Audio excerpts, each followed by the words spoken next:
నేను ఐట్నా నుంచి వచ్చిన. నేను మీతో కలిసి ఎందుకు పని చేయాలనుకున్నా అంటే పొలిటికల్ నాలెడ్జ్ నేర్చుకోవడానికి,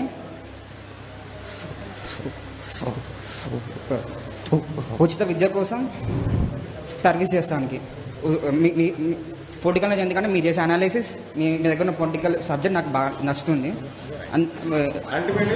ప్రజలకు ఉపయోగపడాలి. ఇంకొకటి ఉచిత విద్య అంటే మాకు విద్య వస్తే మేము ఏమైనా చేసుకోగలం. వాళ్ళు ఇచ్చే స్కీమ్ మాకు అవసరం లేదు. సర్వీస్ అంటే నాకు మీరు చేసే పని సాటిస్ఫాక్షన్ దొరికింది మనసుకి. అందుకే నేను మీతో కలిసి పని చేయాలని అనుకుంటున్నాను. Thank you. ఎన్ని సంవత్సరాలు? 18. ఏం కాదు కానీ ముందుగా మా అనంతరెడ్డి అన్న 70 ఏళ్ళు ఉంటాడు. అక్కడ కూర్చున్నాడు చూడు, 70 ఏళ్ళు ఉంటాడు. ముందుగా సభకు నమస్కారం. తీన్మార్ మల్లన్న గారికి, దగ్గర పెట్టుకో. స్టేజ్ పైన ఉన్నటువంటి ఇతర పెద్దలకు, నాలాగా మాతో ఎందుకు పని చేయాలనుకుంటున్నావు? తీన్మార్ మల్లన్న గారు, నాకు మీరు తెచ్చిన ఒక పాయింట్ విద్యా వైద్య గురించి, అది మంచి ఐడియాలజీ, అది నాకు నచ్చింది. నేను మీ పాదాల ఒక పాత్ ఆఫ్ వేలో నడుద్దాం అనుకుంటున్నాను. నాకు ఇంకొక చిన్న ప్రశ్న తీన్మార్ మల్లన్న, ఈ 7200 అనేది పార్టీ రిజిస్టర్ నేమా లేదా పోరాటంగానే మిగిలిపోతుందా?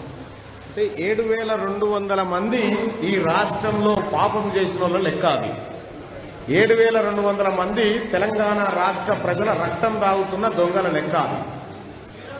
అది 7200 నుంచి 0కు రావాలనేది మా టార్గెట్. ఓకే, 7200 మంది అవినీతి పరులు, మోస్ట్ అవినీతి పరులు. ఇప్పుడు 119 మంది ఎమ్మెల్యేలను పెట్టాలని చెప్పి మన చౌటుపల్లి నుంచి వచ్చిన నేతన్న చెప్తా ఉన్నాడు. ఒకవేళ మన ఎజెండా కనుక అధికార పీఠం మీద కూర్చుంటే ఇప్పుడున్న 119 మీద ఎంక్వైరీ జరగాలని చెప్తుంది. ఫస్ట్ సంతకమే ఎంక్వైరీ మీద, అదన్నట్టు ఎజెండా. Thank you. మీరు విద్యా వైద్య గురించి ఎలాగైతే ఆలోచించారో అట్లనే కరప్షన్ గురించి కూడా ఆలోచించాల్సిన కోరుకుంటున్నాం. ఎస్, కరప్షన్ మీద కూడా ఖచ్చితంగా నేను మాట్లాడతా. మన ఎజెండాలో కరప్షన్ అనేది, కరప్షన్ పోవాలంటే ఏం చేయాలి, కరప్షన్ కోసం మనం ఏం చేస్తా ఉన్నాం, కరప్షన్ లేకుండా చేసే రాజ్యం కోసం ఏం చేస్తాం అనేది నేను వివరిస్తాను.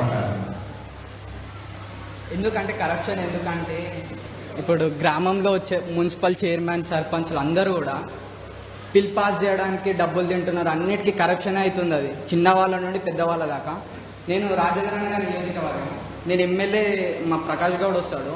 మొన్న మా డాడీ టీఆర్ఎస్, ఓపెన్గా చెప్తున్నా టీఆర్ఎస్. నేను డాడీతో కలిసి మొన్న మునుగోడు 1000 కార్స్తో వెళ్దామని సీఎం మన బాతాల పోషెట్టి చెప్పినట్టు మేము వెళ్దామని ప్రకాష్ గౌడ్ ఇంటికి ఆఫీస్లోకి వెళ్తే నన్ను ఇంకోసారి నువ్వు రాక ఆఫీస్కి అని చెప్పేసి అన్నాడు.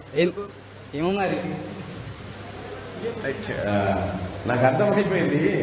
ఎందుకంటే వీళ్ళ డాడీ టీఆర్ఎస్ పార్టీ కరప్షన్ గురించి మాట్లాడుతూ ఉన్నాం, లంచం తీసుకుంటున్నారని. నిన్ను లంచం ఎప్పుడైతే అధికారి అడుగుతాడో, లంచం ఒక అధికారి లంచం అడిగిందనుకో, మనం ఎంత సార్, ఏం కథ సార్, లేవు సార్ అనొద్దు. సార్కు లంచం కావాలంటే ఎంతనో చెప్పురు సార్, ఇస్తామని గట్టిగా రాలి.